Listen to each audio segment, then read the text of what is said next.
So the write speed did go up a little bit, but look at how shitty that write speed is, chat. This is the actual speed that I'm writing data to the RAID right now. 35 megabytes a second. That's fucking nothing, dude. And the reason it's so slow is because it's writing to 4 different drives at once, and each of these heads are in 4 different positions. So this parity drive has to go all over the fucking place, which is why this is super slow. Also, I have filled up my cache.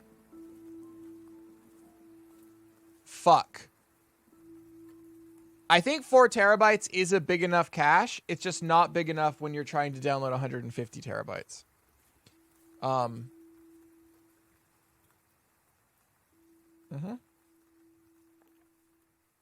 That's that.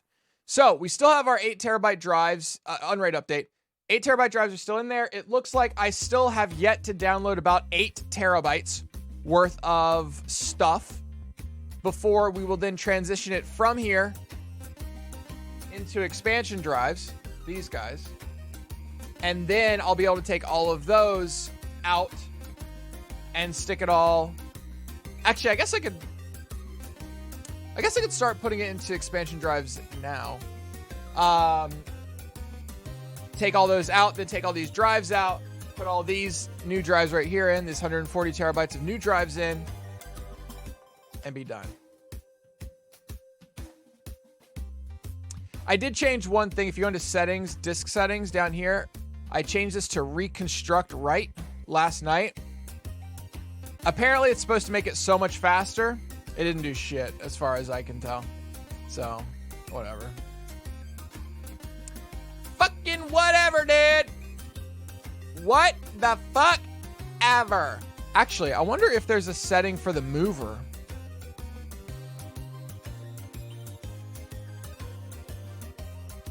Because I think what's going on is it's writing multiple files to multiple drives at the same time. The mover is. So it's taking files out of here, out of the cache, throwing them into the array, because that's what it does. But it looks like it's doing more than one at once. And because I'm doing such massive files, I think we're better off doing one at a time so that the write head of the parity disk doesn't have to go, ha ha ha ha ha ha. But I don't know if that's a setting. Unraid mover, one at a time. I don't know if that's a thing. Mover tuning. Here we go. PA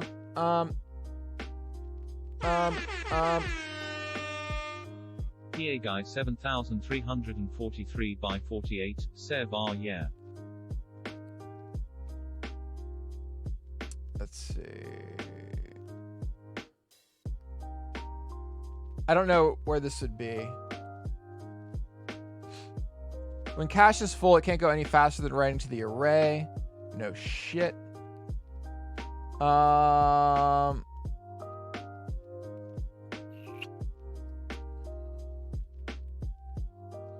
just want the mover to move one thing at a time. Do you guys know any good web app or something to keep track of my projects and stuff like that? Boom.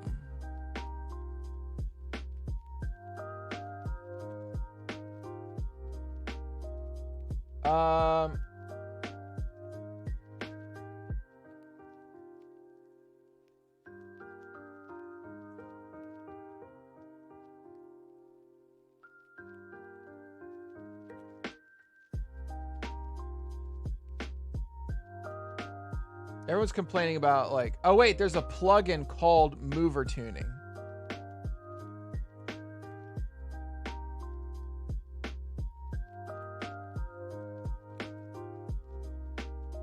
Oh, but that doesn't actually like do anything. Disable mover running on a schedule. Only move at this threshold. Let mover run during parity checks and rebuilds. Clicking move now follows the above rules. Log when not moving. Yeah, I don't know that that this is gonna work for me. I don't know that there's a setting.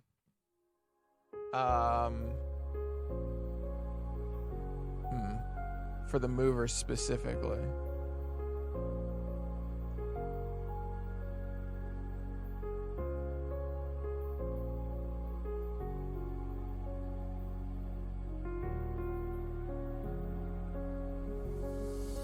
What the fuck that means? Tunable MD num stripes. Size of the stripe pool and number of stripes. Stripe refers to data structure. I believe it.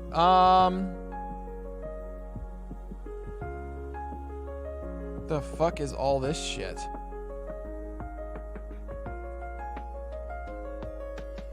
I have no idea what any of this is. That's not good. Oh, you could use XFS on this. That's fun. Huh.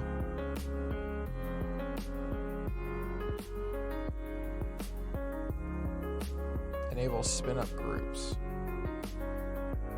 Default warning disk temperature threshold 45, like 50 and 60. Listen, if it can't boil water, it's not hot enough. Now that's good to do just because these fuckers tend to go over 45 often when they're being written to. So that's a good thing. Also, I can't format this disk. Like, I don't know how to... the format button isn't here. This thing finally finished. SDQ finally finished, and now I can't format it. It's, like, actually annoying.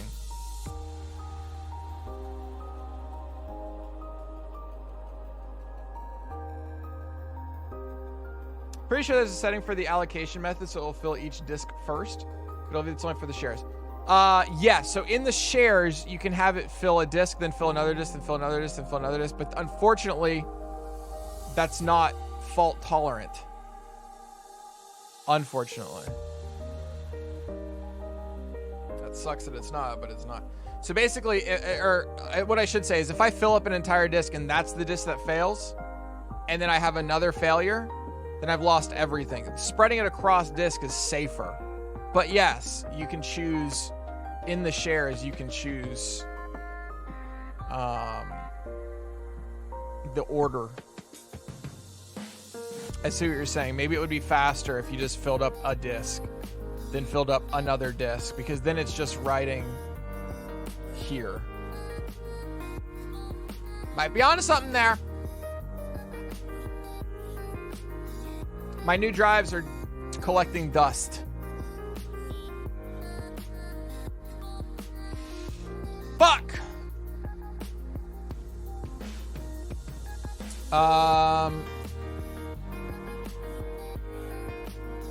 Yeah, so right now it goes allocation method most free. Fill up would be what you're talking about. What is high water? Choose the lowest number of disks with free space until the current high water mark is initialized with the size of the largest data disk divided by 2.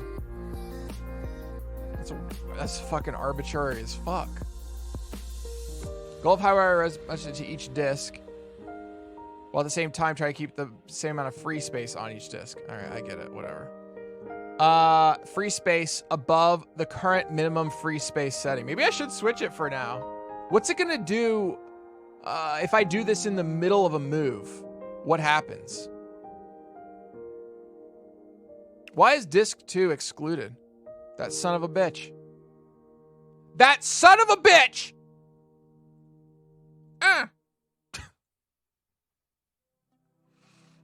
I don't know what happens. Should we just find out? YOLO.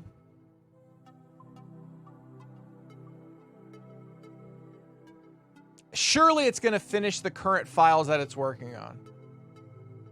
Surely. And then it's going to say, haha, disk 2, you son of a bitch. I will write to you. Oh shit, chat. It's working. It's fucking working. Oh my God. Okay, so we went in here and we changed the share settings to be fill up instead, which is less good for data unfuckery, but it's much faster because all it's having to do now is read from all the drives except for the one that it's writing to, and then write to the parity drive in that disk location. Right? So let's talk about what was going on before.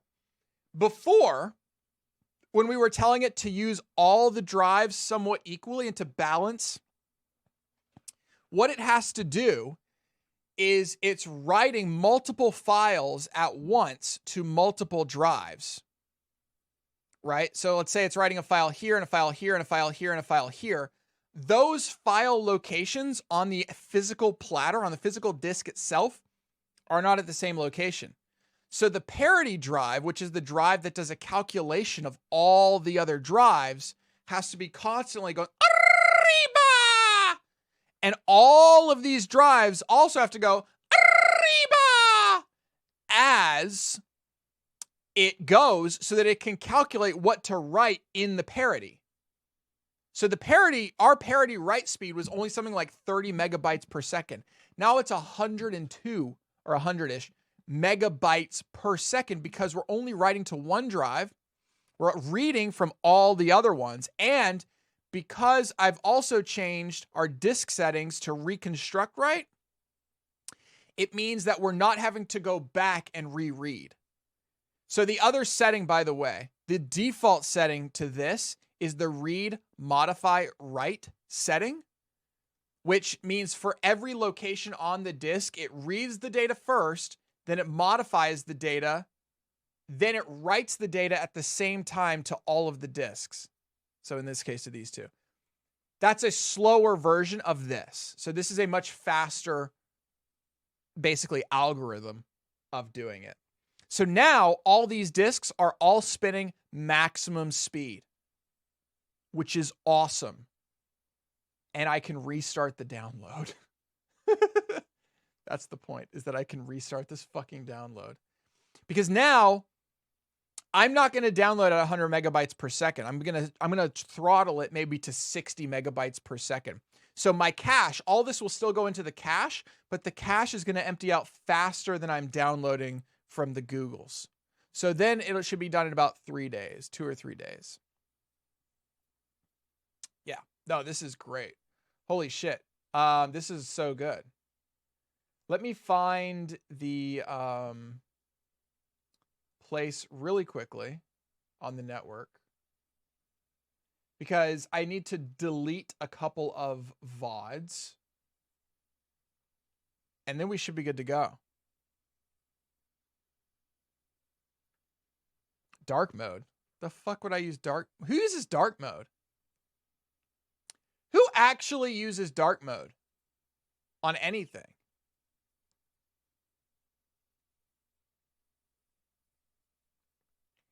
Freaking lol. I do, Matt. What are you trying to say? All right, I need to delete these 4 files permanently. Perfect.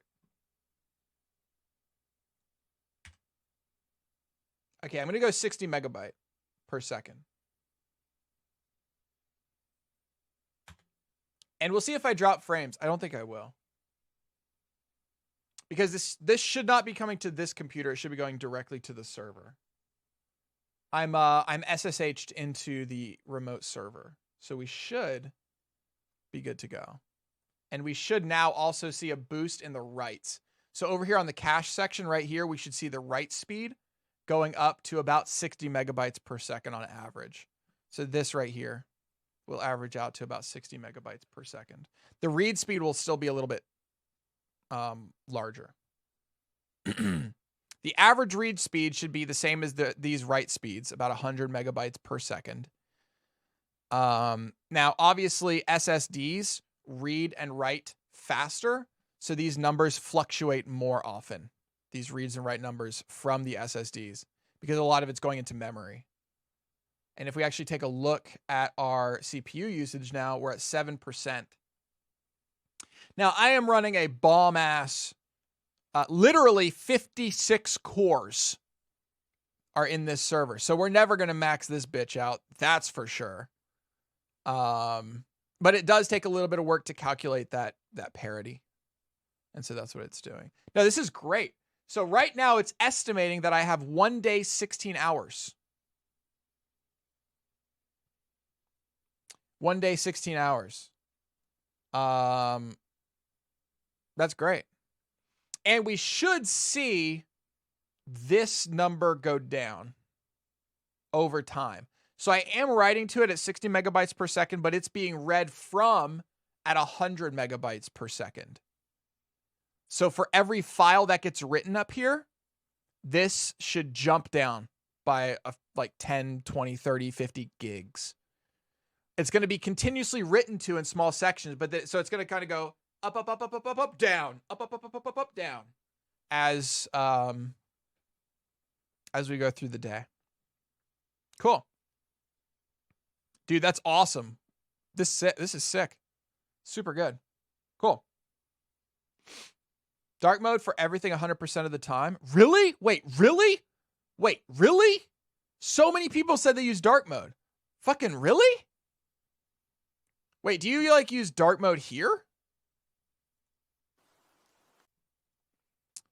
I'm actually really happy with this performance. Oh, you can see it right here. Look, our use is going down now, 2.96. I'm currently downloading at 60 megabytes per second, and we're still going faster than that here. So our cache is going down. This is good. No, this is good. This is good. This is really good. So it'll all be downloaded within the next 2 days. Then I have to take it from here, put it onto these discs, and then we should at that point pretty much be good to go. I wish I knew how to format this drive, but the format button isn't working, and I'm afraid that I have to knock down the array.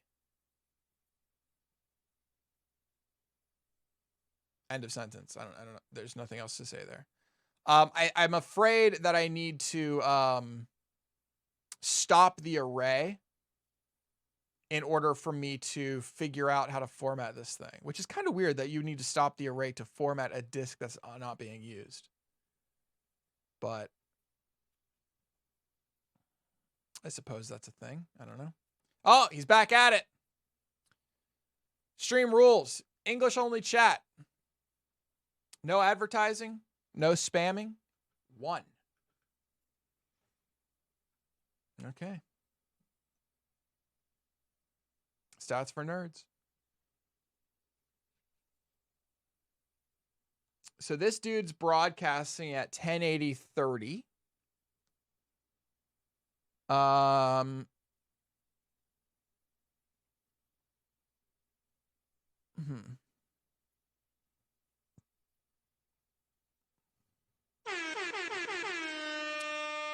wish it would tell you the bit rate. 8542 by 5, less than 3. I wish it would tell you the bit rate. We can probably do some math and look at the connection and just like record the connection for a minute and then see how many bytes I download in that minute. Let's get into this a little bit. Let's see here.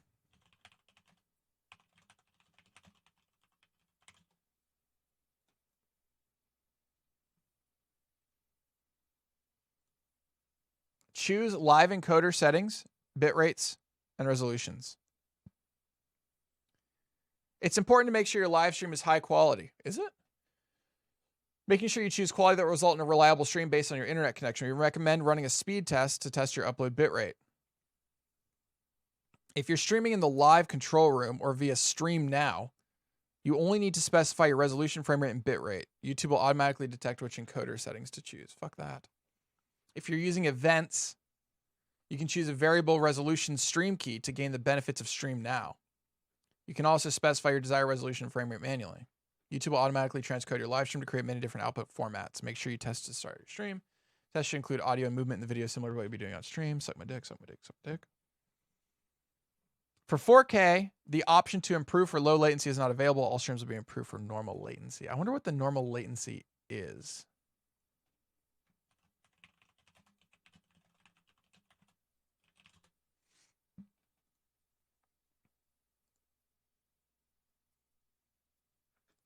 Normal latency latencycy if you don't plan on interacting with your audience. This option is the highest quality setting for viewers since it has the lowest amount of viewer buffering. It doesn't... What is it?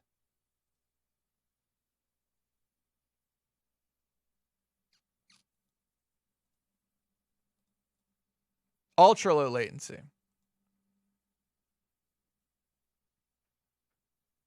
Choose this option if you want to maximize engagement. May increase the chances that your viewers get buffering. 1080 maximum. I just don't know what it means. Like, what is... How long is normal? How long is low? How long is ultra low? Do we need to do some testing here? Yes. To figure this out?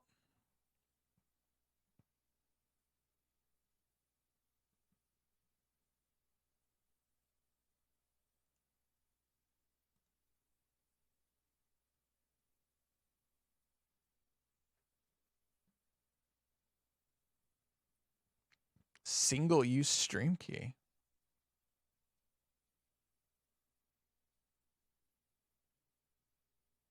Wait, what? Why is this talking about events?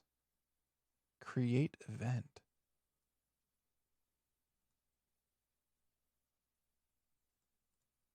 For each camera you add, you must increase your encoding. Wait, you can add multiple cameras to YouTube? Dude, YouTube is so much... They're just so much further ahead. What the fuck?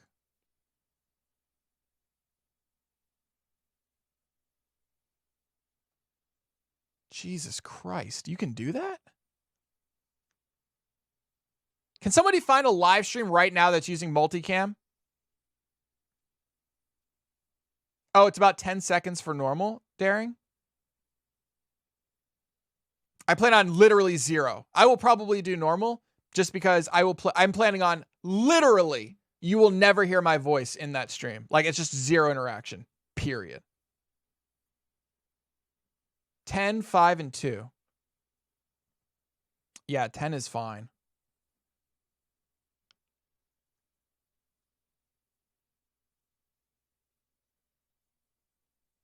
The real meme becomes, do I have that stream running while I'm doing this stream? That's the real meme.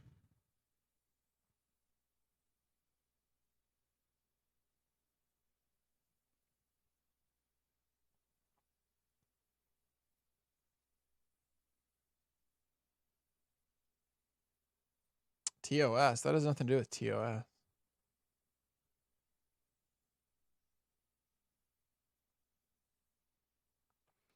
No, so there's two things. Okay, I'm legally can't tell you what's in my contract. I can tell you my contract is old as a motherfucker.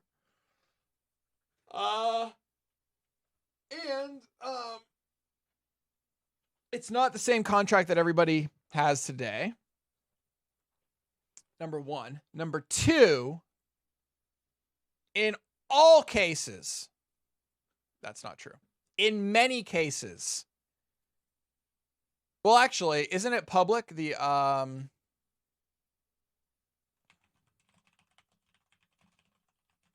isn't this public? This is. I can talk about public things.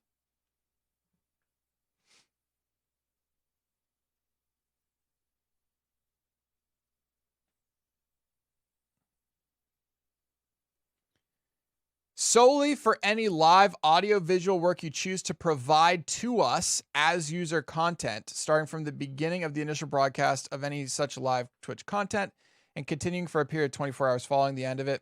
Such live Twitch content is exclusive to Twitch. Twitch, fight me on that one, first of all. this part and continuing for a period of 24 hours will literally never be held up. Ever. Ever. It's also dumb. This actually hurts the platform. So there's no way that's enforced. Ever. And you know it's not enforced. Look at all the people that put mashups of their streams onto YouTube. Like, within 24 hours. This helps Twitch in every way. Like, doing this actually hurts Twitch. Following this rule hurts Twitch. Bigly. You will not broadcast, stream, distribute, exhibit, and otherwise make available such live content in any manner. I will not be providing any live audio or visual work that goes onto YouTube in a live format to Twitch. It's simple. It's two completely separate live streams. The audio isn't the same. The video isn't the same. Zero component of it is the same. Except old BDS here, Big Dick Sev, in the picture. That's it. Done. Fucking done, mate. Fair enough. Fair enough. Now, my contract says things that are a little bit different.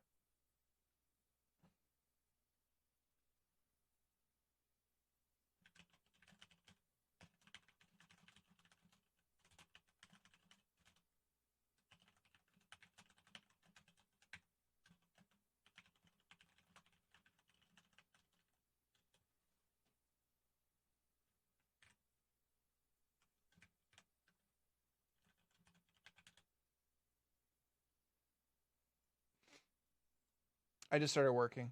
Sorry.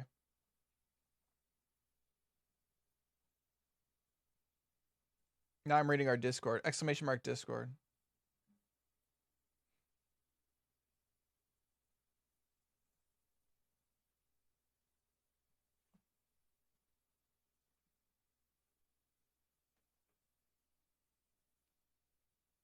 If that stream is only an office cam and this one is face and computer, it's different content. Oh yeah, it's totally different content. My contract's even less specific than this. I'll tell you that. My contract specifically uses the word gaming in here. So technically,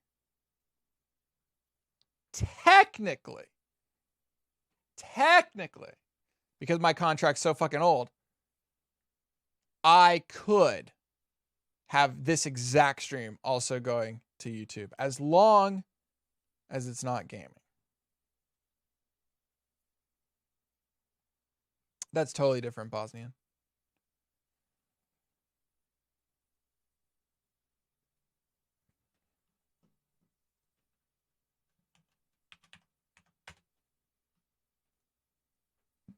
Does the gaming the system count?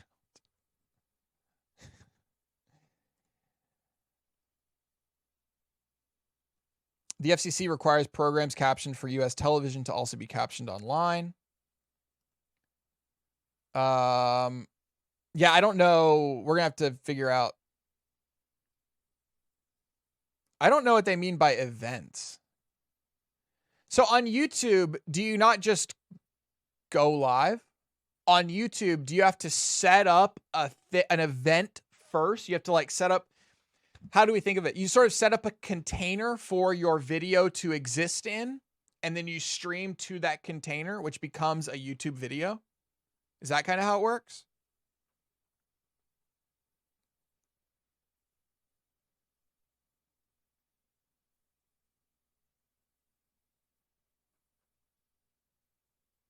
No, you can't do that, Lamar.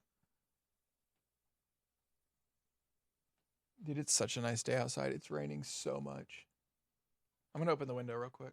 Hey, chat, I'm going to open the window and run an ad really quickly. I'll be right back.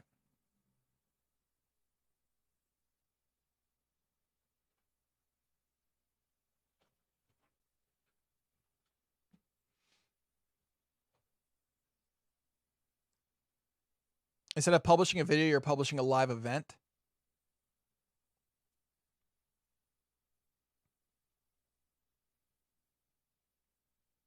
If you do an event, it pings your followers. I don't see how the contract prevents a delay like that. If you did a 24-hour delay, sure.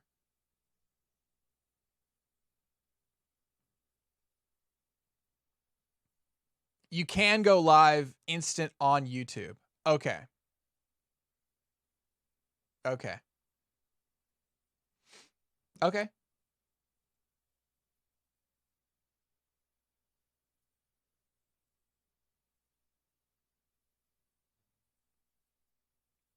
Ah, here we go.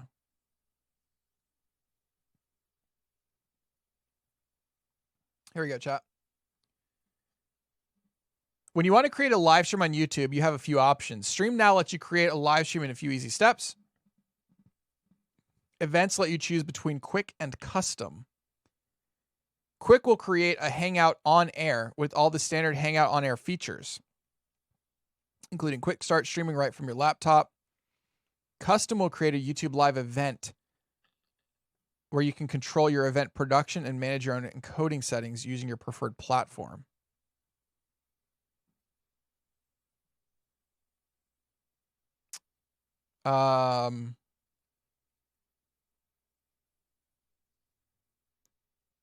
Choose a way to stream.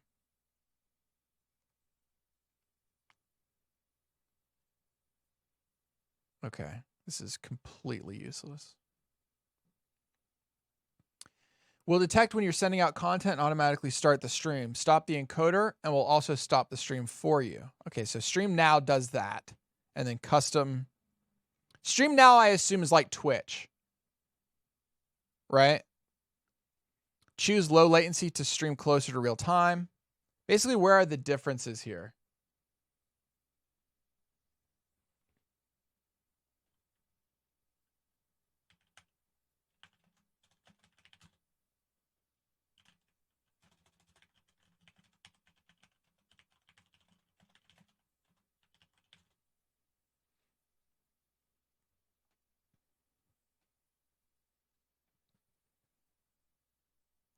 No separate encoding equipment will automatically detect your resolution. Okay, so what's the fucking difference between these two? So the Stream Now and the custom, where's the extra check marks?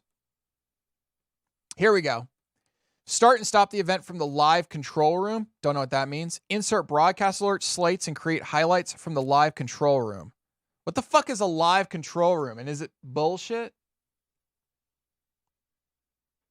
Create multicam and 360-degree live. Has anybody found a current multicam event going on? Perfect.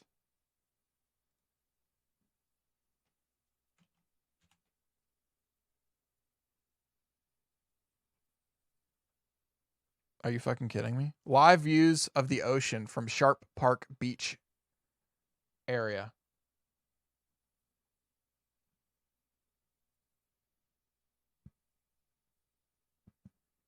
This is a multi-camera stream with the views listed below. YouTube only supports multi-camera views in web browsers. Oh, interesting. How do you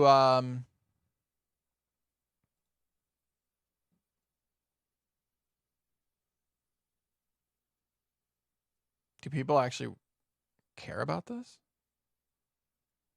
Dude, this 4K is shit.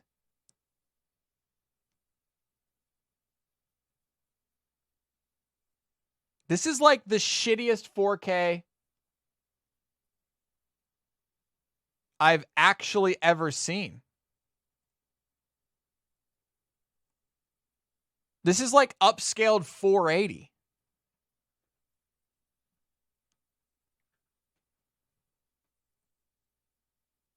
I'll bet, you know what? This looks like it's one of these security cameras that's like, oh, we're 4K security camera. And it's a piece of absolute shit.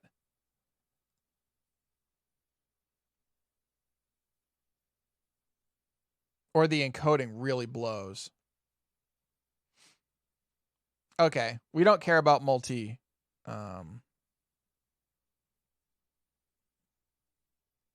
Interactivity. Promotional tools. Share the persistent link with your YouTube, Facebook, and Twitter followers. This option will also promote your future live streams. Share your unique live stream link with your... Oh. So I guess we do need to do stream now. That way it's the same. Does it save as a VOD afterwards, though? Does the stream now save as a VOD afterwards? Who streams on YouTube?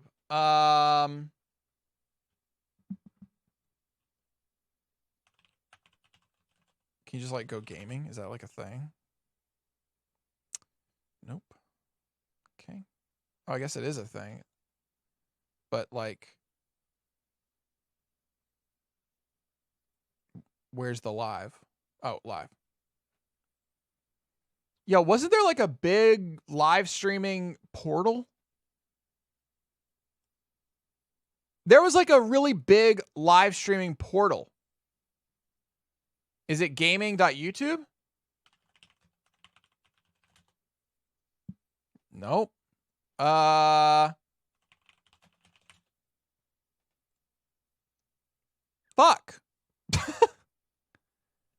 Son of a bitch.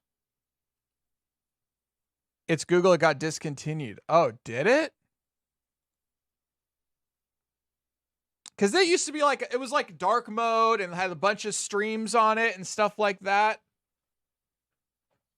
I guess that's not like a thing.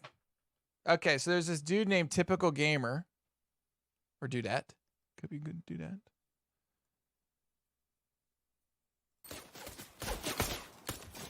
Until I miss every shot. Sorry, streaming. So is there a way to decide if was this an event or was this a live? Is there a way to tell if something was an event or if something was just start streaming?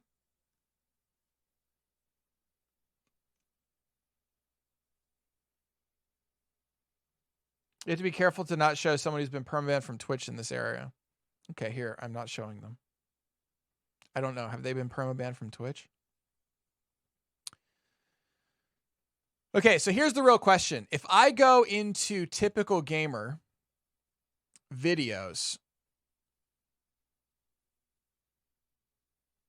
Okay, yeah, wait. These are VODs.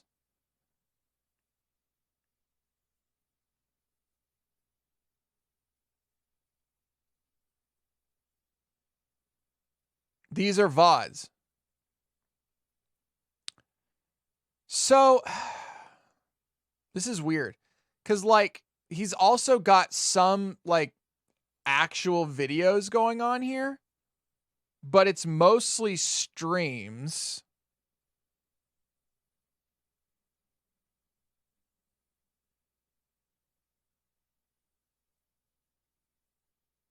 So I guess people don't have a separate stream channel and a separate VOD channel.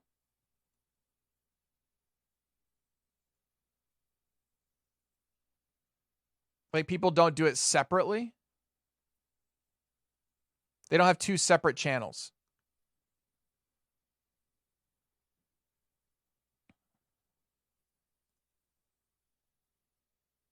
Videos. The fuck? It's a Minecrafter. Well, I don't know because none of these are streams. Now hold on a second, chat. None of these are live streams.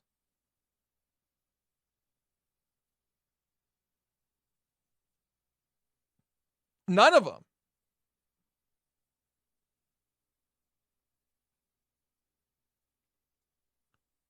Past live streams. 10 months ago, there's one. All videos. These are not live streams. There's no way this person.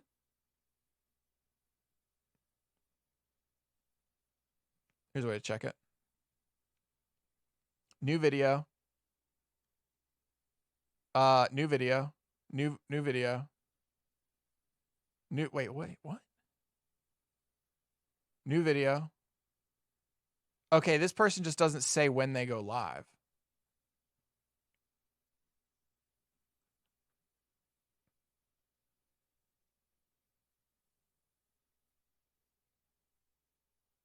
I streamed the other day. I also have a scheduled stream, just started this. What?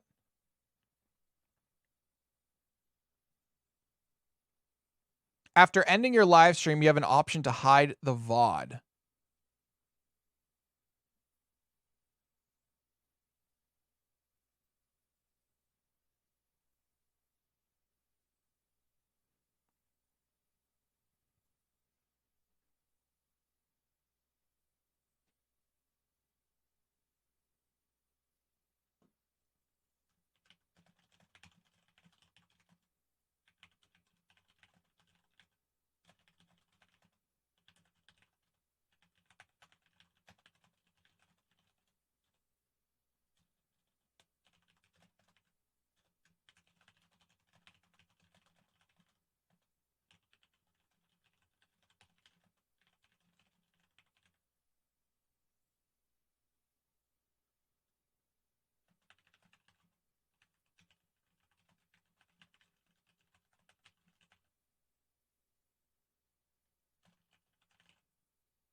Okay.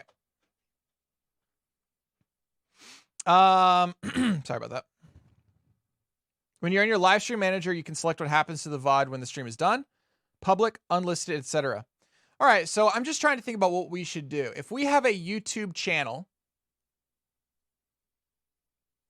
that is going to be mostly like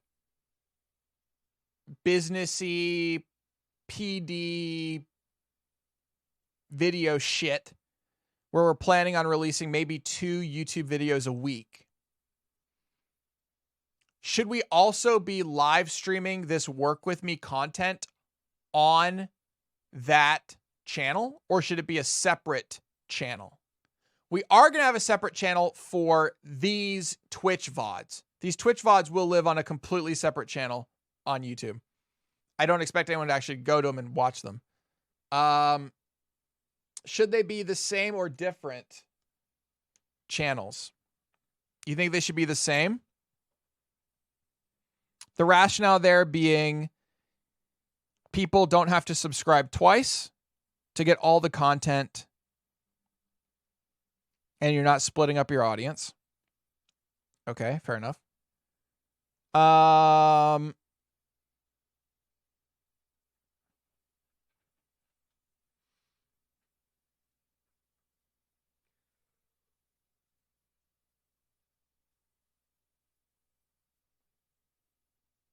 Okay.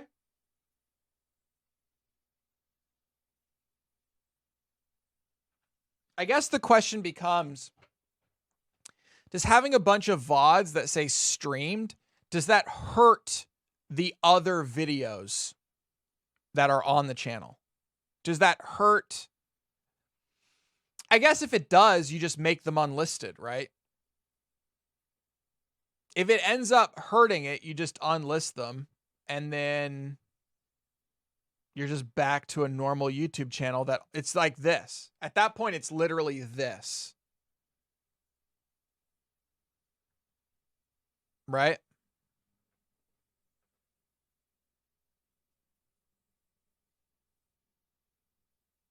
Oh, wait, what?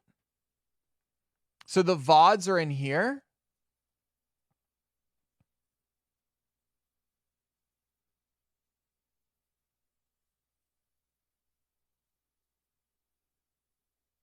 What? I don't know. I don't understand why Wildcat would be a pig, but There it is. You want to see the merch?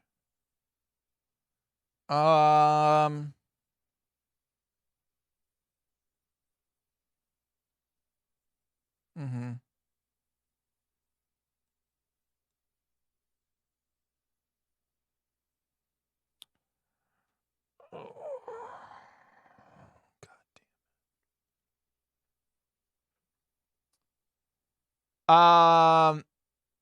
Like Valk's past stream don't show up, but they do in the home tab. Who's Valk?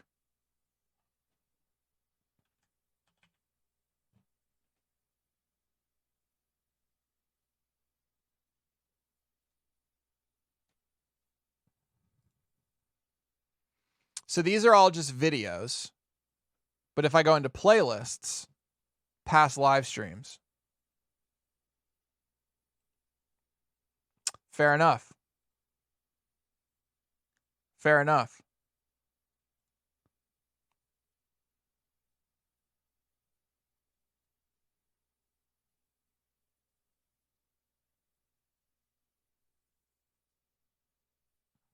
These thumbnails suck.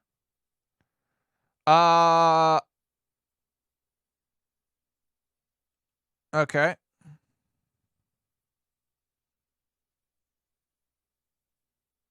Okay, I mean, that makes a lot of sense. That actually makes a lot of sense. Yeah, that makes a lot of sense. Mm-hmm.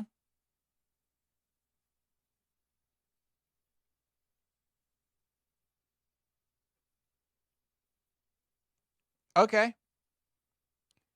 So what I should do is I should make 2 channels. I should make a channel that is the live stream of the fuck with me as well as the regular videos. I don't even know if the fuck with me is going to work, right? We'll try it for like a week and see if it's something that I want to actually like do. And then the other channel is just what you're currently watching right now, which is just Twitch VODs. Uncut, no music, Twitch VODs, right? Because when I play music right now, this music that you're hearing is not music that I record, right? I've set everything up in a way that it's a different audio bus and everything else. So this audio, this music does not even appear in the YouTube video. It's a lot of management on your end. Wait, is it a lot of management? So I think the biggest part of the management is just like 2 live streams. There's 2 dashboards that I have to edit stream information on every day. There's 2, yeah, there's 2 of everything.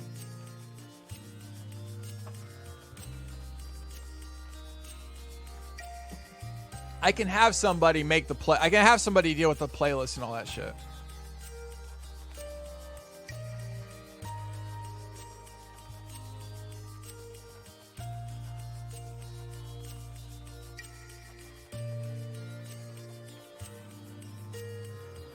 Will it be something similar to what you tried before with the security camera? Yeah, I think the biggest problem there with the security camera stuff, honestly, the biggest problem, the reason it was unsuccessful, platform. It's just not content that Twitch caters to. When it comes down to it, Twitch does not cater to live content that is not back and forth, right? That's non-engagement content.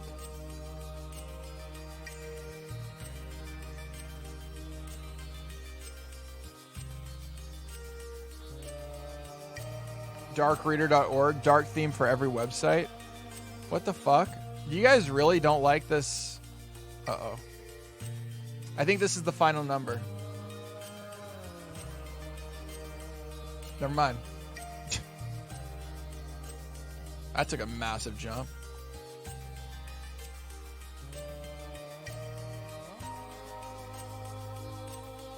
My American Dream Plan is a promise for the Hispanic Americans.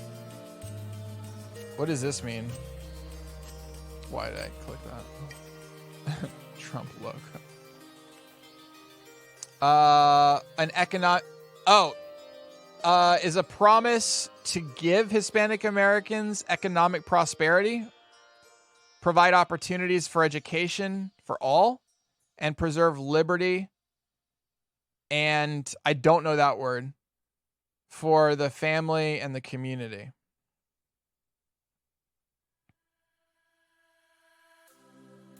Something like that.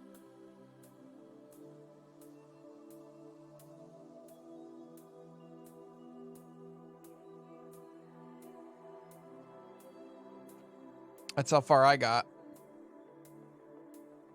Yo, dog, this is a redonkulous number. That's as high as I've seen it. Fucking pog.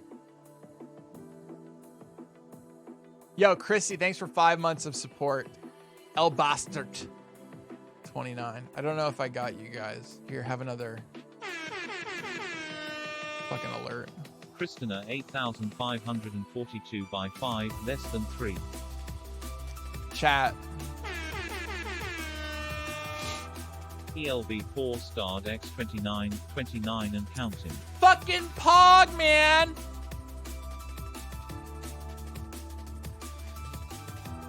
Support? Oh, okay. Got it.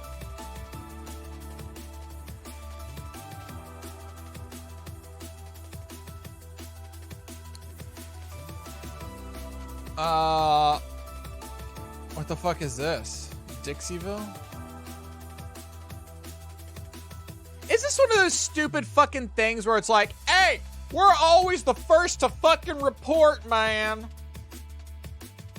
We always report our election results at 2 o'clock in the fucking morning, man, in our little fucking dumbass community.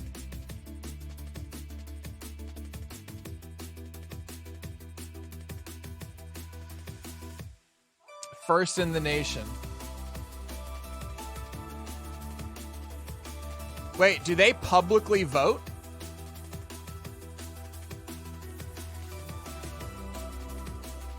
What the fuck is this place? What if they wanted to mail in their ballot? Lol. Follow our updates on Dixieville's first in the nation presidential primary midnight voting. All 5 voters in the tiny New Hampshire town of Dixieville Notch, one of the first towns to vote on election day, cast their ballots for Joe Biden. Yeah, that feels, it feels as though, like, it just feels like those 5 people now, we know who they are and we know who they voted for. Don't they have the right to privacy?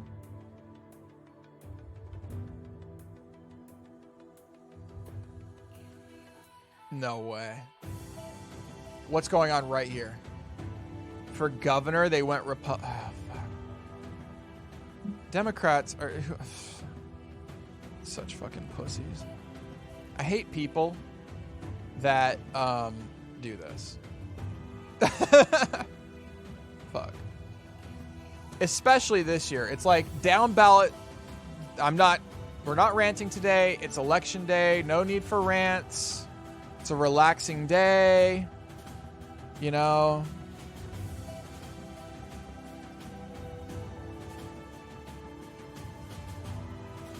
What the fuck is this thing? Is this in Dixieville? They have 5 people in this massive fucking thing?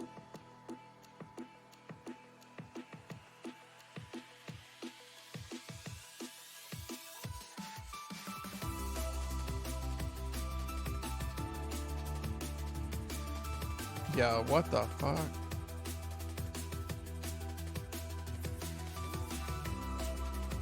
Where do they... Yeah, look! There's this fucking... The Balsams 3-star hotel. It's like their fucking crowning achievement. Now, where do they live? Does this guy get to vote? Here's where they all live, chat. 1, 2, 3, 4... They're all single!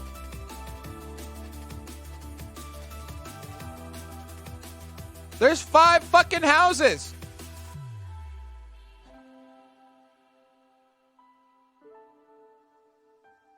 I find this to be bullshit. Look, there's a house there. What do you mean only 5?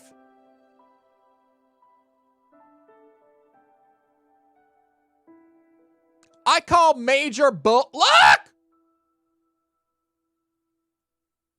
Yo, this is some bullshit. I'm calling hacks. The fucking balsams, dude. Actually.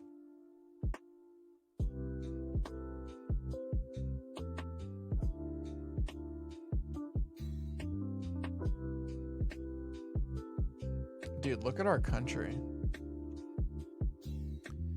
It's pretty fucking cool.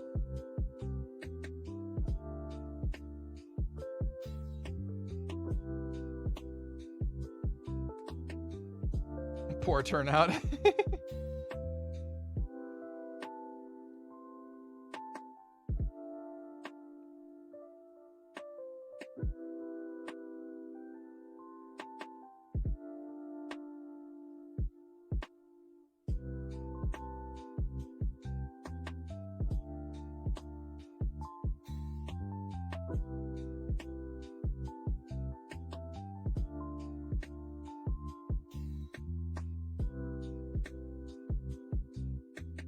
Remember, if you're in the state of Washington, because we like know how to vote, you can still register to vote until 8 o'clock tonight.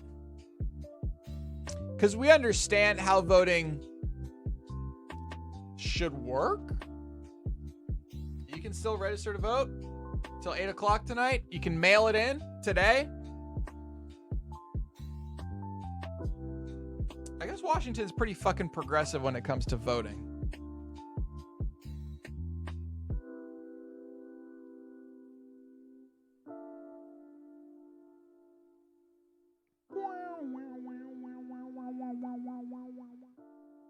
Why do you even have to register? Of course you have to register to vote.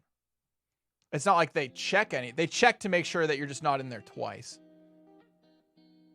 You have to register to vote so they can do things like figure out the percentage of registered and eligible voters who did vote, which is actually super important for making sure that there's enough drop boxes in each different location around the state and that kind of thing. You actually need the data to make sure that elections run smoothly. But here in Washington, like, it's not like you need to pay money or have some sort of weird status or any of that bullshit.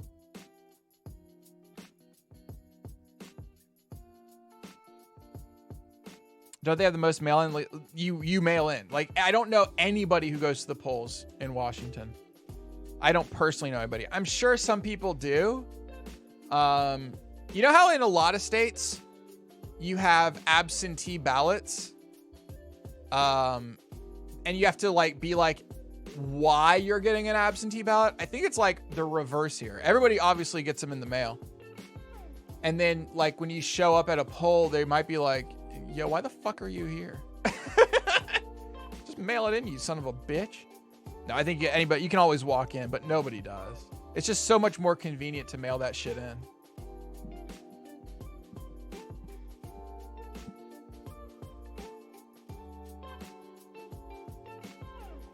But registering to vote is actually an important thing just from a logistical standpoint to make sure that the election is run smoothly and that you're not overcrowding certain areas or whatever the case is. It's important for statistics. I mean, the difference is, how do you make people register, right? Is this registration something that's going to exclude some people, or is it literally just numbers?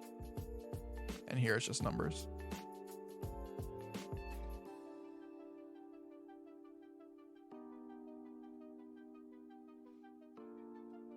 Then again, our state is so blue that doesn't matter.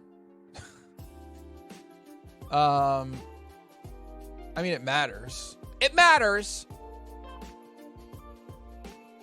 But like,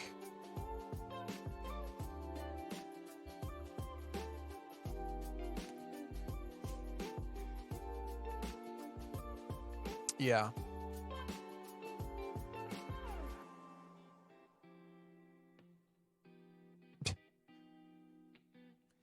I mean,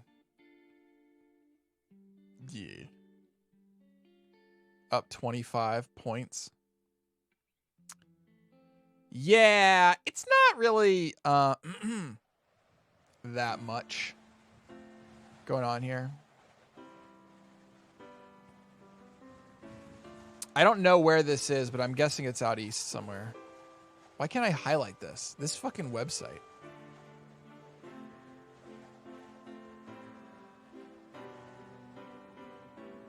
Washington's 3rd district.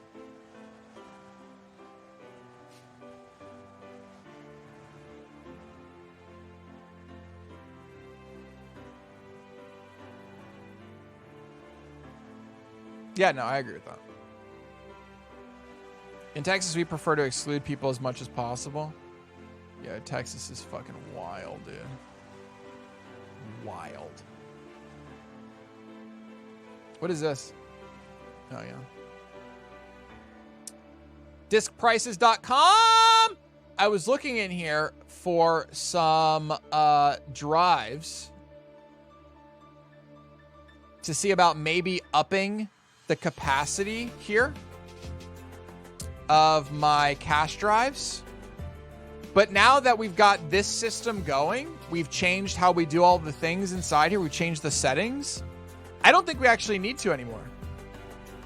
I really don't think we actually need to worry about purchasing some new drives because they're kind of expensive. Like if you were to get 4 2 terabyte drives, which would give us 8 terabyte cache, you know, it's like $1,000 minimum. So, yeah. Unnecessary.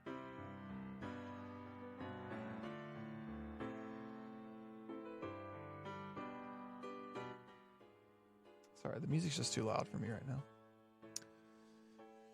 Okay, so for our our live streaming strategy, we're coming up with the technical strategy here.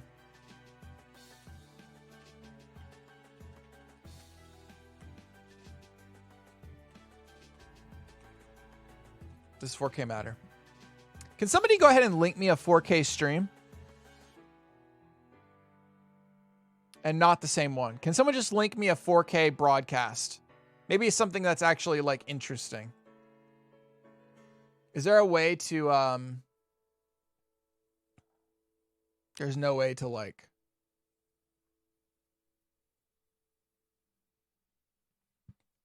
this is what events are for. So events are when you schedule a thing for the future. So it shows up as, hey man, got it.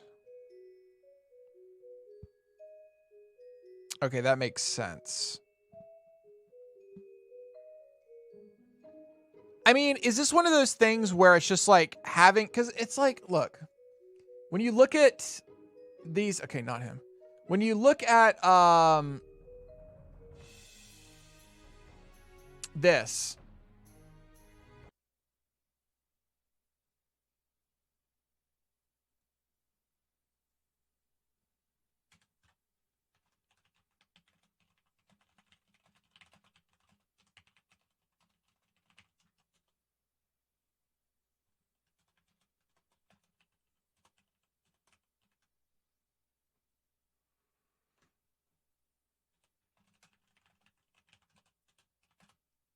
what am I using here?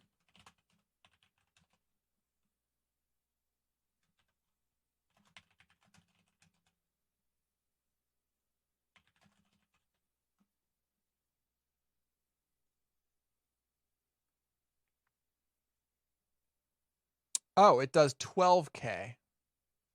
Okay. Well, we don't need that.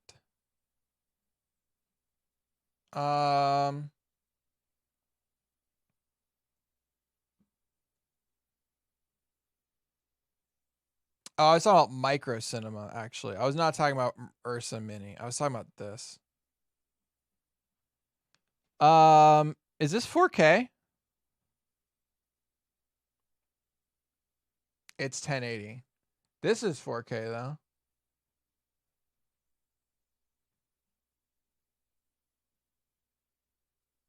Right? Yeah, 4K.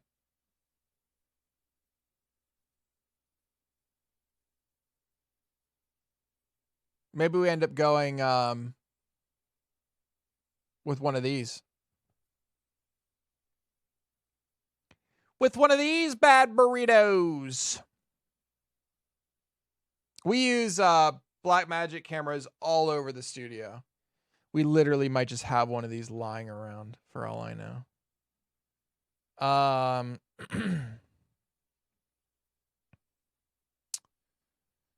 Let's see. Advanced OS with features from Ursa Mini. Professional connections for custom rigs. Ooh.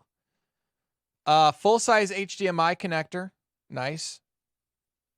Chat, let's talk about it for real. Is 4K important for this kind of broadcast? Would I be actually needing to do 4K 60? Can this even output 4K 60? Fuck. I know it can record 4K 60, but can it output 4K 60?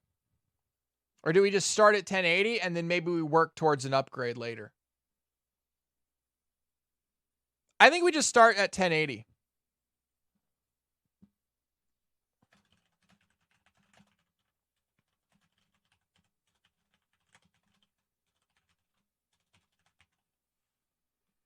You think the algorithm will like 4K? Oh, fuck.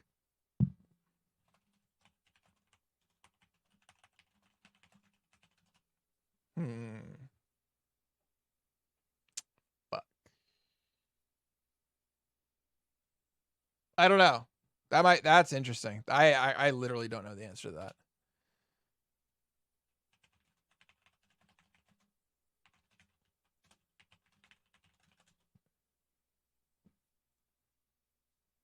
That's 2017.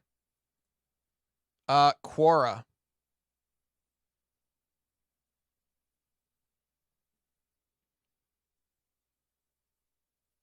Okay, nobody knows.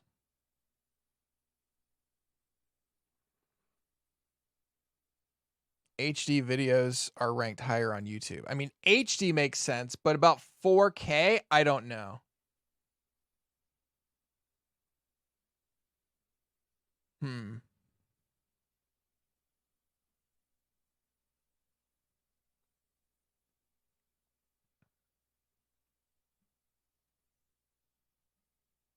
I know who to ask though, actually.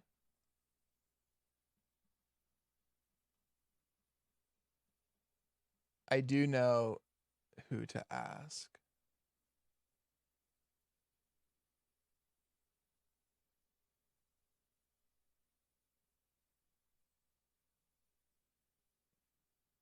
What the fuck?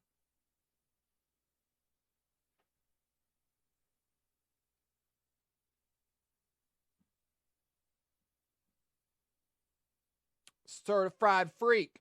7 days a week.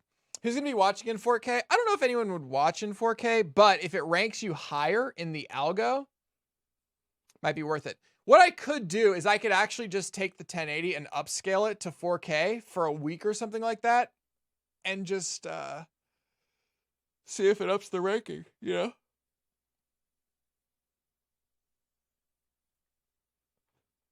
That's not a bad plan. It's not a bad idea. How are we doing on this, by the way? It should be eating through. Yeah, look at it. It's going down now. Hell yeah. This is actually working out pretty well. It's going down, but we're still putting into it. We're still writing to it. 60 megabit, I think. Yep, we're still writing 60 megabit to the thing. 1 day, 14 hours remaining before all of my files are on here.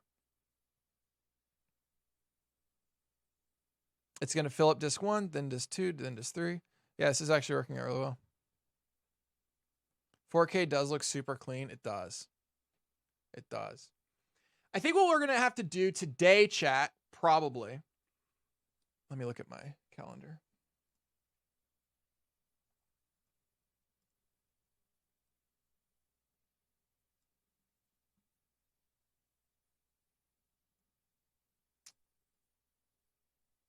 Okay, today, yeah, we'll be able to do it. Today, here's the thing. Can all of you just join in the Discord? Join in the Discord. And then I will post in the Discord when I'm going to go live on YouTube.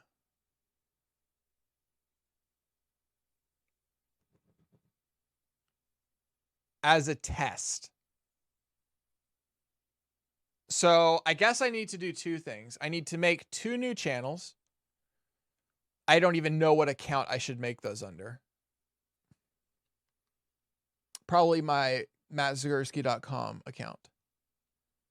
Oh, here we go. This is interesting. The most important ranking factor for a YouTube video is the meta. Even a live stream? YouTube video metas include title description. You literally copy pasted this.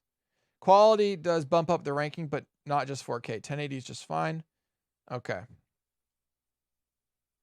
Okay, I got you. Doing the new stream on YouTube, so Twitch. So we've done, so the stream that I'm talking about, we have kind of done on Twitch before.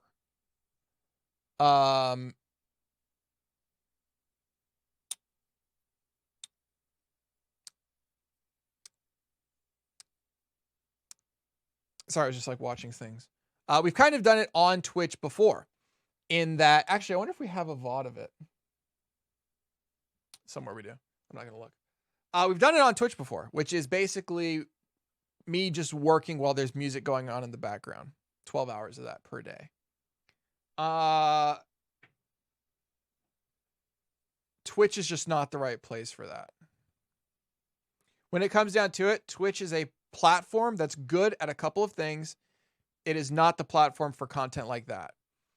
So the plan is to do a secondary stream. Ooh, does that mean I need to have a secondary computer or a laptop or something running? I don't know. We'll have to figure out the tech behind it. That is solely that. So I'm going to make 2 new YouTube channels. The first YouTube channel is going to be the VODs. So everything that I do on Twitch will be uploaded to YouTube straight away. The only thing that'll be missing is the music. So right now I record all the VODs, but I record them without music. So the without music ones will be uploaded to YouTube. The second channel, which is actually the first channel, the primary channel, is where all my content is going to exist with all of the new 2021 stuff that we're doing. We're really just planning out 2021 right now. And we will do the daily, we'll see how it goes, right? We're going to see. I don't know if this project is going to be successful, but we'll put a little bit of effort into,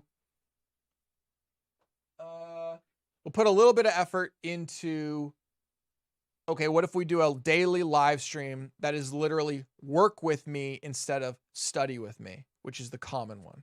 We do a work with me kind of stream. And we figure it out as we go. And so we're talking about that right now.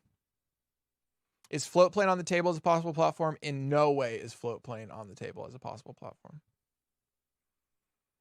Floatplane is a platform that you bring your viewers to. It's not a platform that you gain viewers from. You know what I'm saying?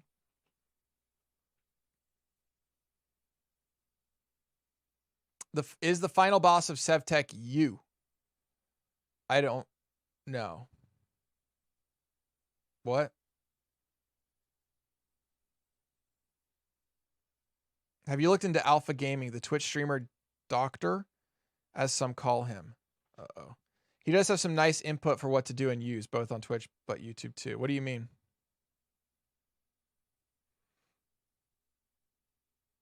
What do you mean what to use? The content is what we need to, I don't know, we just need to see. As far as like gear and stuff like that, I literally have the best gear in the universe available to me. So I'm not worried about that.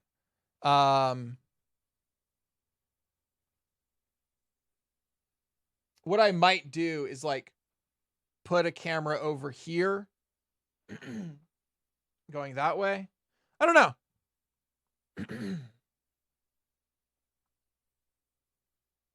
Let's see. We'll have to see what the best way to make this place look not like a boring ass office is. Are all these drives? Yeah, these drives are those sponsored drives still. We have yet to install the new drives, which are these 10, 14 terabyte drives. So we have these 10, 14 terabyte drives right here. The current drives we're going to be emptying onto these external drives, which I've got 6 of. And inside of each of those, we ripped one apart, is this 10 terabyte Barracuda Compute, which is actually a really nice drive. My VODs, I'm going to put on those for now. And then when I take, so basically we're using, so this is going to be the new array. The new array of drives, it'll be 140 terabytes minus 28 for parity. So it'll be 100 and what is that? 112. It'll be a total of 112 terabytes of size. We currently have 88 terabytes, but we're going to be using 2 of these drives for parity instead of just the one that we're currently using. And then I will have, I have 6 of these. This is the 6th one, which we can't really use right now because I ripped it off. I mean, we can use it, but not in the same way. We have 6 of these, and I'll be using those to take all the current data that's currently being stored. I'm going to rip all that data off. That's going to be the temporary storage for that data. Then I'm going to install these, start up a brand new array. I'm going to go into tools, new config. I'm going to restart the whole thing, make a brand new array of devices using these devices. Then I can move this content back onto the new array. This way, our parity drives are all the 14 terabyte Western Digital Reds parity drives, so that I can install any drive as long as it's 14 terabytes or lower, and it will still work. Ta-da! Wait, it basically needs to look like a hoarder's cave. That one dude, but he was making like content. The study with me is not. Right? These study with me's are like, I would say they're the opposite. It's like the clean, almost minimal look. Right? I mean, except for obviously this dude. But it's like the clean, minimalistic kind of look. Like this. And they always have like fucking windows and shit, which I have, but you're not looking out the window.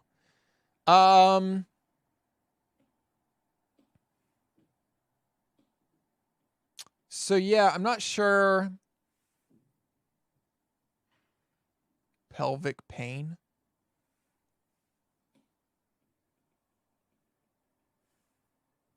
Acute and chronic conditions.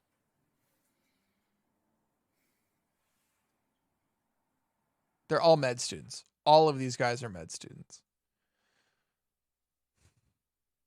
Should I rip this out? Should I rip this fucking thing out, chat? Would it help if you guys saw the rest of this room? Would that, like, help?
I didn't freeze.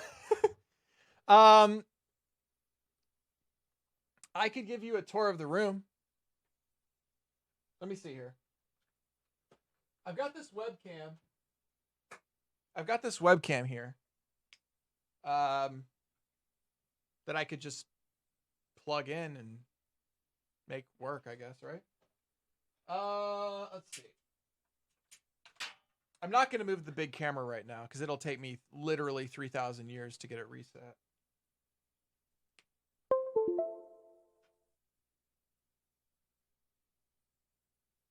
Which computer did that plug into? Fuck! I think that plugged into the wrong computer. All right, hold on. Oh, I could just screen share my phone. Fuck, you're right. That's actually so much smarter. Okay, you're right. Damn it. That's smart. Okay. All right, we'll bring back OBS Ninja. That can go there. This can go here.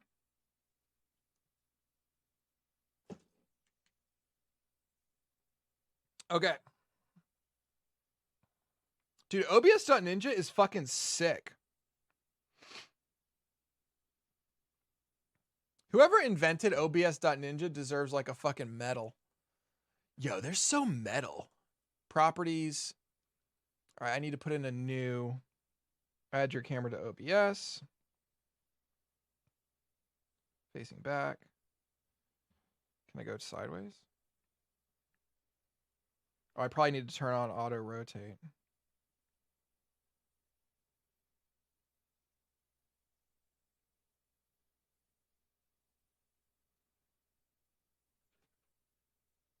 Okay, start. All right. Now I just gotta type in this code.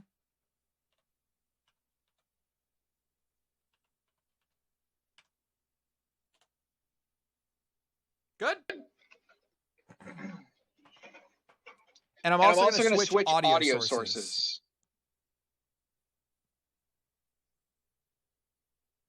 Actually, I think the audio source is already there, isn't it? Aha! Now you see yourself. Right. Dude, this is actually pretty good quality. Okay, here's the deal. Here's the deal, chat. I'm going to give you all the fucking situation. Okay. Y'all ready?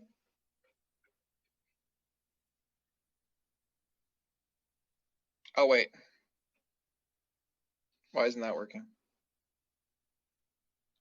Wait, did that work? Uh-oh. Uh-oh. All right, chat, can you hear me? Yes or no? Yeah, we're just going to do a tour of the room really quickly. I'm just going to sort of show you the situation. Now, I have been cleaning it because I've changed out my mixer and everything. So it's a little messy, but that's okay. All right, here's the deal. Oh, I need to close the window before I do this. Fucking wall. Okay. So here is, perfect. Here is the desk. Okay. The camera angle I was thinking about was this one. But now that I actually see that camera angle, it kind of sucks, actually. Fuck. Okay, that sucks. The camera angle you guys see is this one over there. And so this is really the hard part is I've got this huge ass built-in fucking thing.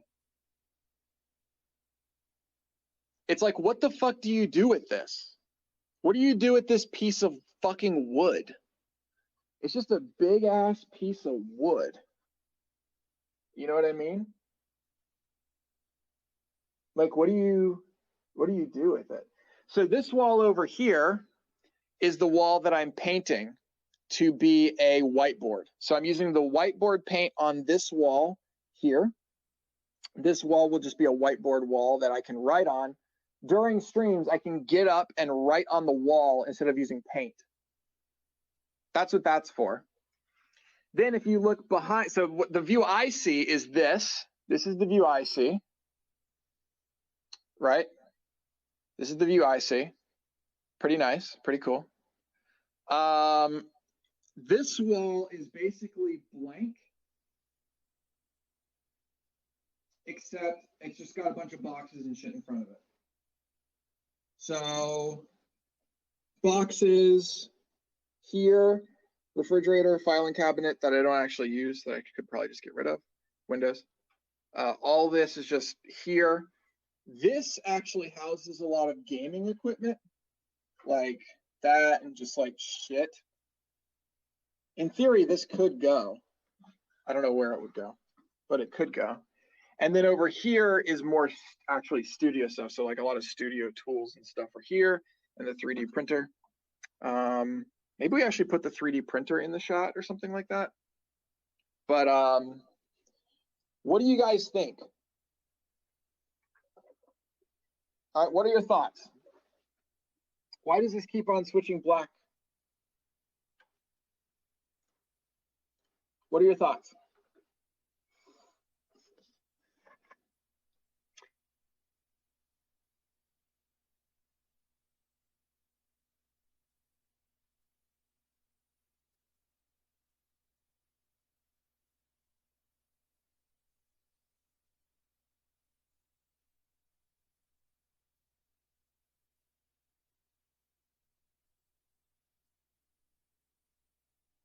Now you can't hear me. Sorry. What do you guys think? Because remember, this is a secondary stream. So this stream will still always be like this. It's just the YouTube stream, the secondary thing that just has lo-fi music going in the background, a fire crackling, that kind of shit that's live for 12 hours a day, sits somewhere and just watches.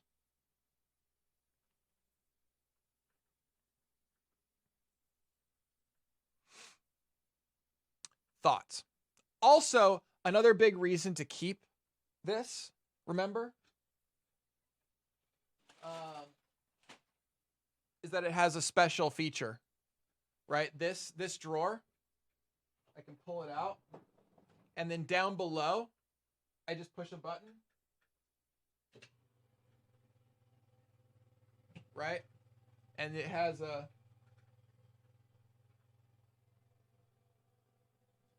secret scissor lift inside of it. So that's kind of fun. I just have a secret scissor lift button in there.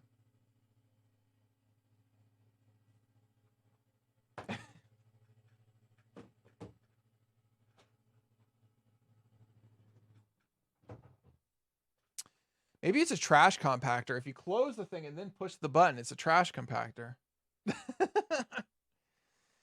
So what do you guys, I mean, what can we possibly do here? You know what I mean? What can we possibly do? One thing that I considered doing was taking this entire arrangement that I've got here and pushing it back more against that wall, which gives us more space here, but I'm not sure that that helps us at all. You know what I mean? The old security cam setup. So the security cam setup works. The problem I think with the security cam setup is it shows I'm a tiny little thing in a big sea of shit. You know what I mean?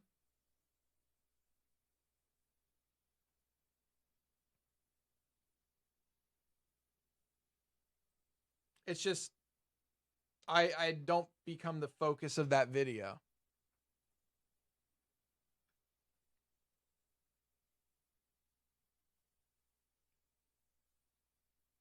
I could rotate everything.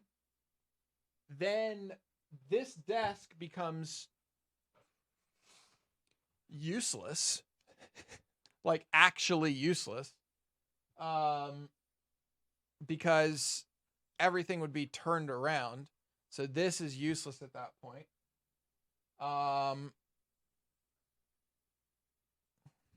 Could. And then on that side, we just build a set. I mean, we literally could just build a set if we wanted to.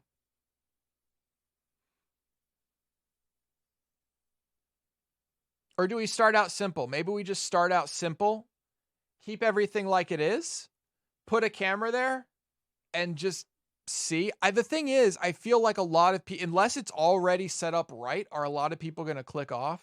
Maybe. I don't know. Probably not.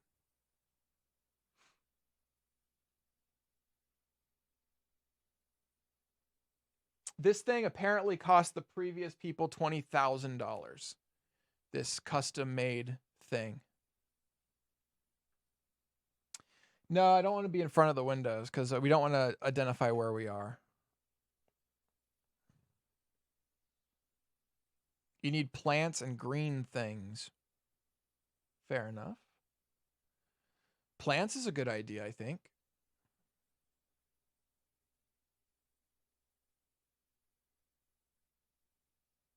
Plants is not a terrible idea.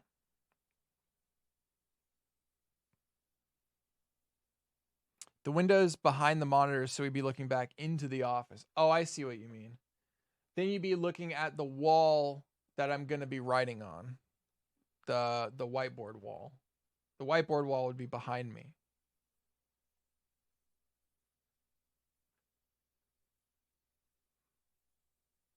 I mean, does this dude's video look good?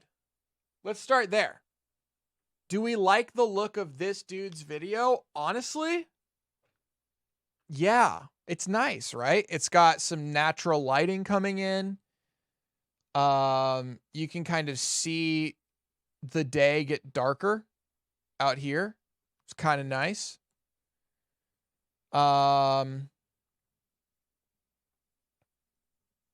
suppose the other option then is if I had the camera in a way where you could see the windows, having a low enough f-stop that it's blurry, that outside becomes like giga blurry. That's also an option. I don't know how that would look. I have to try it out. Not on stream.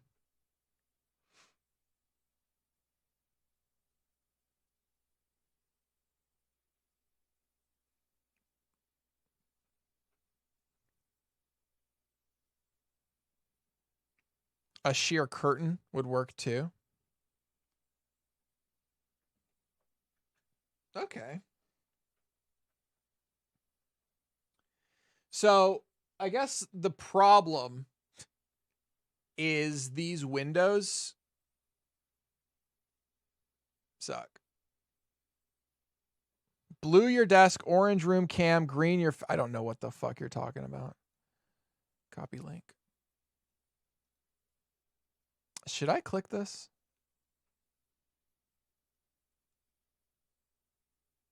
Fair enough. What is this?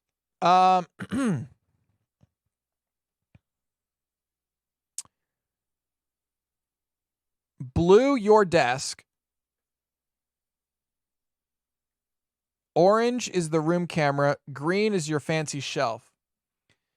Oh, I see. You say take this, angle it this way, so that I'm basically in that corner, or facing the back of me is that corner over there. Put a green screen over your windows and let people place you somewhere in the world. Not a bad idea. Not a bad idea.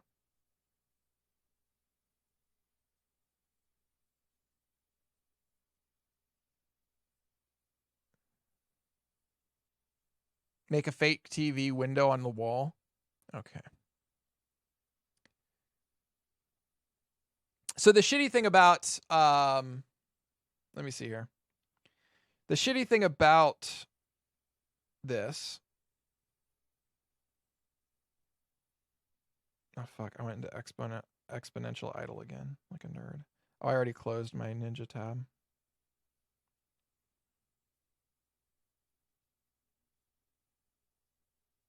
OBS.ninja. Add camera to OBS. Facing back. Start. Okay, let me type this in. Yoink. Properties. This is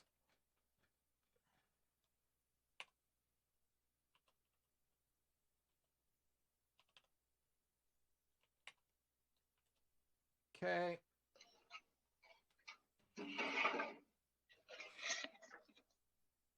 Okay, so the problem here is, let's see, will that show it? Yeah, that's going to show it nicely. Is that, can you guys see the window? The window here in my office has like a massive angle to it. So the bottom of the window is 2 feet further away than the top, which is kind of fucking weird. And it's because I'm at the top of a skyscraper.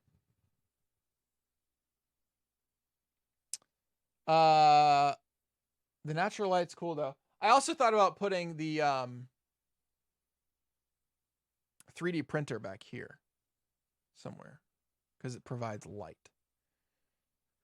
I don't know. Do I need some sort of like set designer to help me out? I feel like you guys can do it. I feel like chat can do it. See, this is nice though. It's nice, right? This is just nice. It's got like 2 weird couches next to each other. It's got a nice pillow. He's got like shit up here. Like there's just some nice shit. You know? It's just like nice. This guy, okay. Okay, that's not the one we don't need to look at the fucking Harry Potter. Then again, this guy just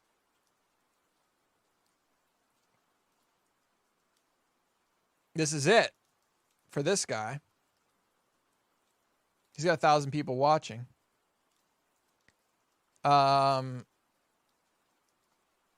This is it.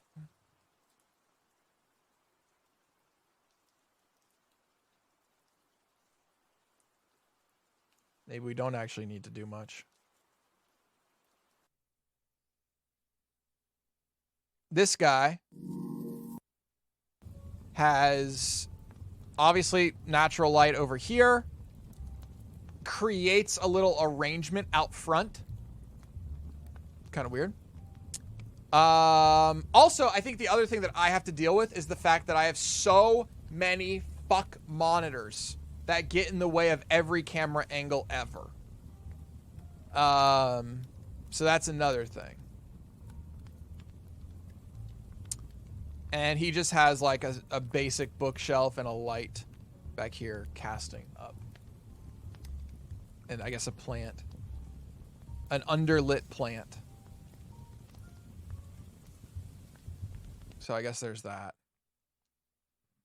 What about this guy? Oh, it's his leg. I couldn't tell what the fuck that was. Okay, this guy's got a lot of clutter going on here. I will never understand people who can run their entire life on one screen of a laptop. It's fucking crazy. Yeah, I don't want people obviously seeing the data that's on my screens.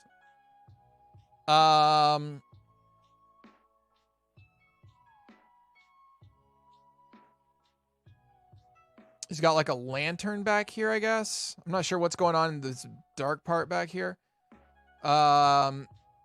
It's just a lot of light, right, chat? Like, there's light behind his face. There's light here. There's light here. There's light here. There's light here. It's just like a lot of light. do I need more light sources? Like I just need to fill lightness with little light and light stuff? I don't know. He's in the flow of it though. This person, Study Vibes. Welcome to Productivity Livestream, also known as the Study With Me live streams. The subject is German. Subject is German? The fuck you need a ruler for German for?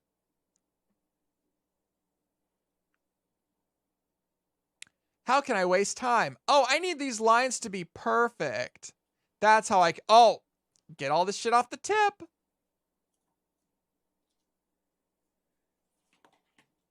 This is literally just how to waste more time when studying. Draw lines.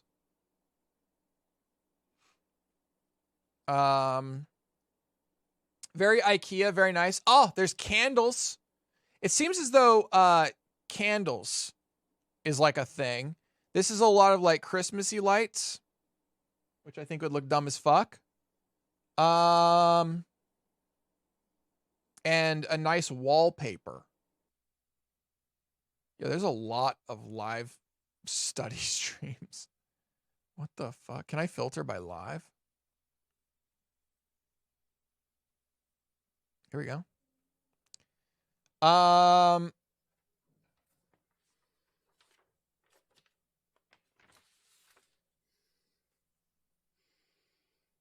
The study family on Discord. What's going on back here, Copernicus?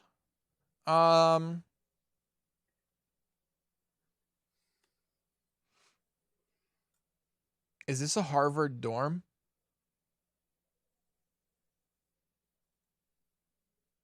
Hi, my name is Enrico. The idea is simple. Study with me live 12 plus hours, episode 141. Rules. Oh my God. Holy shit. Oh, he's in Venice. My study session is 50 minutes, break of 10 minutes. I repeat this for 8 to 12 hours. This is a double Pomodoro technique. I also take 2 long breaks of 60 minutes for lunch and dinner. Yeah, what the fuck? He's just watching somebody else study. Oh, no, he's not. That's his lecturer, I guess. That's his professor. And then over here is the Discord. Right on. Okay, well, this is his dorm room. Study family. He has fan arts back here. Dude, he goes over the ear for 12 hours a day? On ear for 12 hours a day? I'd lose my shit. Oh. Mm-mm.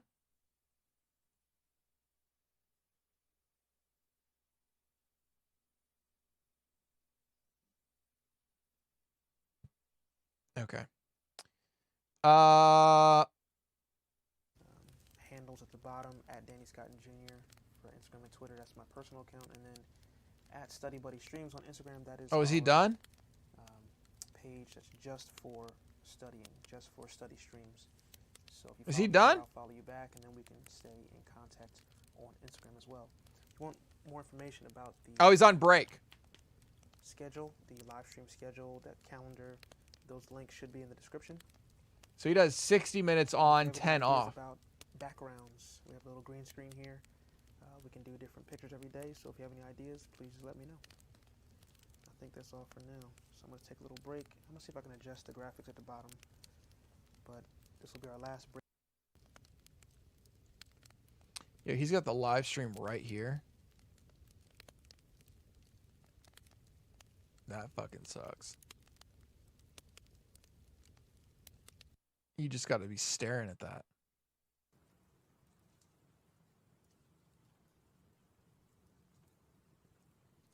Mm-hmm.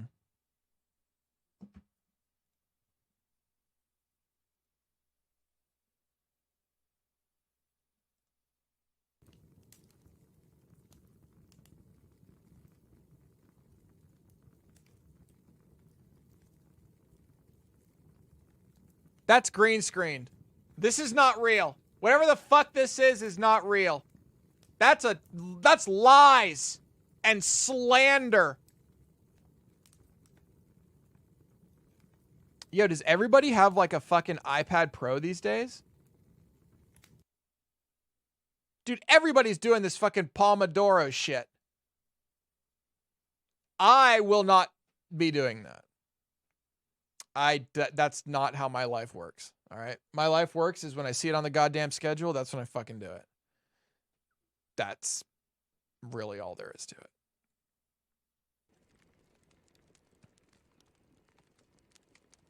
The fuck is this?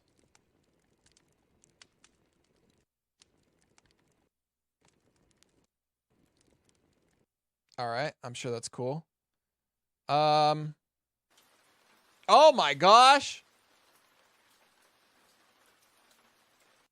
Fuck.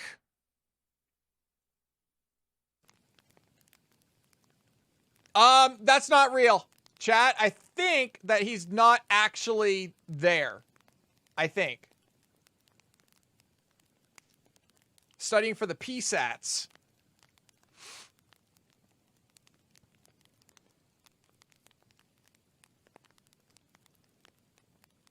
I'm pretty sure that he's not in this library. I don't know, but I'm pretty sure.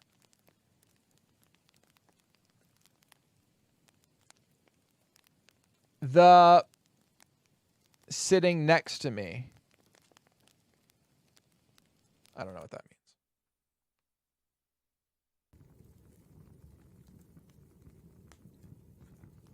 Okay. Everyone likes the fire sounds. Uh-huh. Do people actually study for this long? How many of you right now are like, I have never studied for that long ever?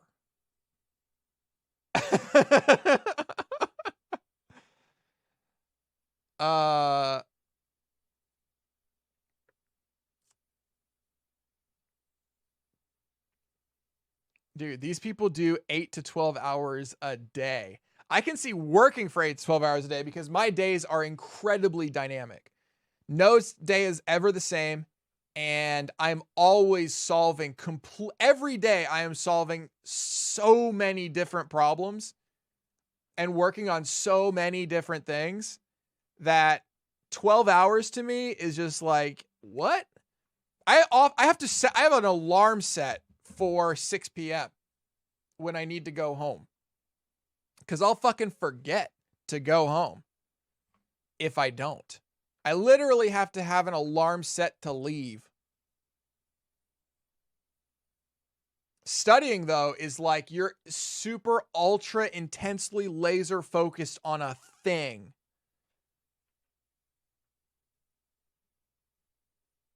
I only ever studied 8 to 12 hours when cramming 2 days leading up to the exam. I guess I never crammed. I was not in a position where I could cram in college because I did so much. Like, I did extracurriculars, sports, and I did a triple major. I didn't have time to cram, basically. Like, if I didn't learn it when it was taught to me, I just wasn't learning it. Basically, like every day I just had to go back over the lecture and like learn the shit in real time. Because if I didn't, I was just fucked.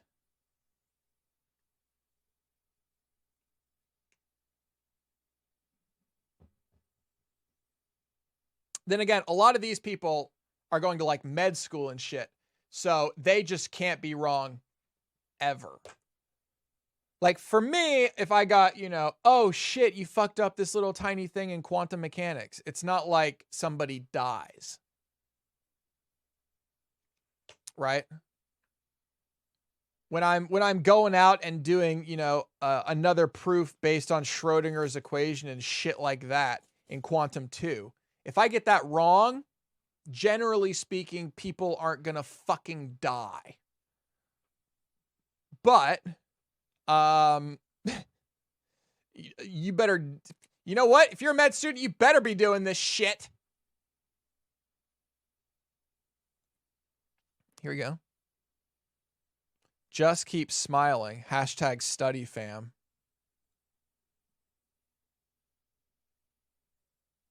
Honestly, these guys, all these people are so much better students because they're socially forced to do this. You know what I mean? Like the social function that goes into this of forcing yourself to do this is like probably really good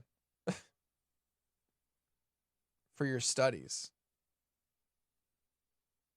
Yeah, but in hard sciences like astrophysics, higher level degrees, yes, your master's is hard studying. That's probably when I studied the most in my whole life, was for my master's exam. And that's insane, by the way. Just fucking wild. I've told you guys about how that goes. Anyway, it's a 2-hour long test. 5 questions. So you walk into a room. This is how the test goes. Okay, now I will say, as intense and fucking crazy as it was, X66. I'm really glad it was this way, right? So I studied for about a year and a half to take one test. I mean, you kind of, as soon as you enter grad school, you're studying for your master's exams, like day one. So I guess 2 years. You walk into a very small conference room. It was actually the director's conference room at the Institute of Astronomy. You walk in, there's 5 professors that all of them, here's the shitty thing, all of them have taught you. Every single professor in that fucking room has taught you. And because there's only like 4 people per class, because it's super hard to get into, they know literally everything you don't know. And they are experts in their fucking field, right? So you walk in and I'm looking at the dude who taught my interstellar medium course, and he knows exactly how to fuck me with a question about the interstellar medium. Ugh. So all 5 of them are professors that have taught you before. You did a master's thesis. Well, that's part 2. So you have to do a test and a thesis. At IFA, you did at least. You do 2 years of research. That becomes a thesis. You write all of it up, blah, blah, blah, publish it, blah, blah, blah. That's half of it. The other half, and you have to do both. You have to, if you fail either of them, you're gone. The exam, though, is you get a question from each person. It's 25 minutes. Yeah, 25 minutes per professor. And it's not so much a question as it is a discussion. So you're sitting up there, you've got a whiteboard, you've got professors, and you just talk. That's the whole thing. Left to right, professor asks his question, starts with something very simple, like for intermediate, the interstellar medium was something like derive the average temperature of the universe, something like that, right? And so you have to just on the board, you do all the shit, and every time you start to write something on the board, of course, another professor interrupts you, asking a question about what you just did. And eventually you get through that first little bit of the question. And then from there, it just goes deeper and deeper and deeper and deeper and deeper. And it's basically what their goal is to find the limit of your knowledge. So every single question ends with you not knowing. Like you literally don't know the answer. You don't know how to find the answer. Like you're at the limit of your knowledge. It starts with something simple and it goes all the way to the absolute limit of your knowledge. And basically, if the limit of your knowledge is far enough, you pass. And if the limit of your knowledge isn't, you fail. And at my school, it was you were allowed to fail once, and then you could retake it again in 3 months. And then if you failed the second time, you're kicked out of school. Luckily, I got it the first time. but it was the most intense examination experience I've ever. You're so fucking demoralized. Like afterwards, because all the questions end with you not knowing, right? You just don't, you leave having 5 unanswered questions. And it's so fucking demoralizing. Oh, there's a 6th person in there as well. So it's 5 professors, and the 6th person is your assigned advisor. So, which is another professor. And, you know, I don't know why I thought my dude would be nice.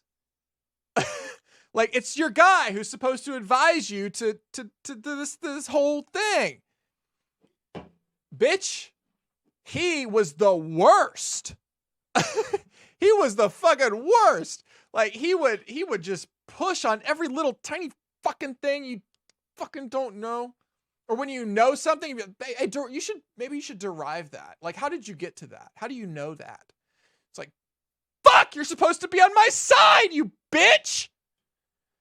So that was the test part of it. That's the 50% of it. And then the other 50% is the normal, typical do research, write about it, and then defend it. But that's a lot easier. Like, that whole thing is so much easier because it's research that you are heavily involved in, and you are the expert, right? When you're talking about a thesis, you're talking about something where you are literally the expert. That's much easier than these classes I don't give a fuck about, right? Like, I don't even remember what the questions are because it was so long ago, but 3 of the people in there, I was just like, well, I'm fucked, because they don't tell you who the professors are going to be until a week beforehand. So you've been cramming. In a week, you're not going to learn shit about like this level, this incredible level. But 3 of them, I was just like, well, I'm done. All right. Hey, see you guys later. All right. I'm out of here. One of the dudes was world expert in solar physics, which can fuck right off as far as I'm concerned. The other person, we had planetary and somebody from interstellar medium. All 3 of those, I'm out, bitch. Right? I will say, cosmology, I killed it, but that's just because that's my jam. But yeah, 3 of them, fuck that. Well, yeah, I passed, but like, it's still that unnerving thing of like, this is in no way, shape, or form something that I'm comfortable with. Like, I could, like, fuck, right? Nobody wants to see you fail. I will say that. Like, all of the professors, especially on the graduate level and especially in the hard sciences in a very prestigious school, none of them want to see you fail.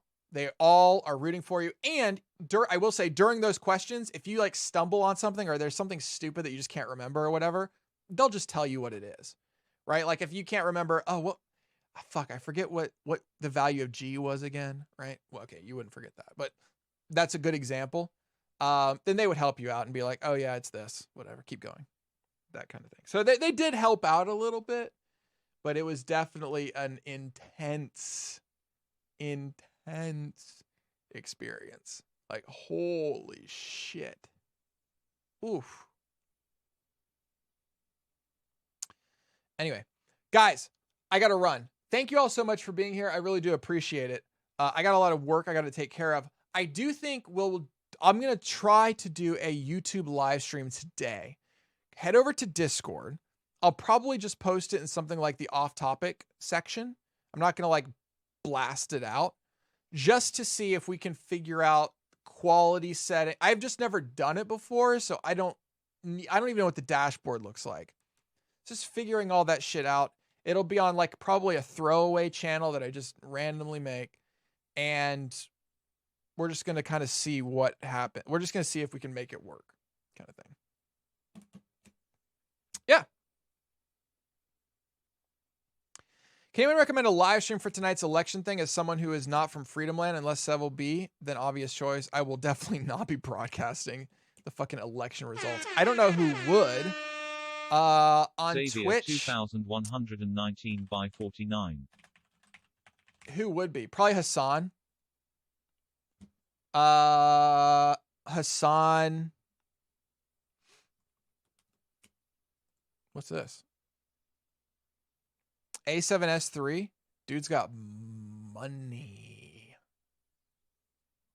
Holy shit. How much is this going for these days? It's like a $4,000 camera. Okay. It is a it's a $4,000 camera. Okay. Maybe I should get one of these. Maybe I should make a little studio like this. Dude, this guy's got so much shit.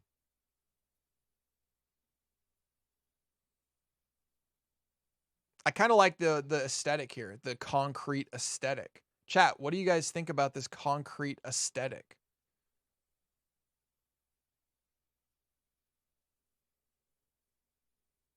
Dude, what a fucking nerd. Okay.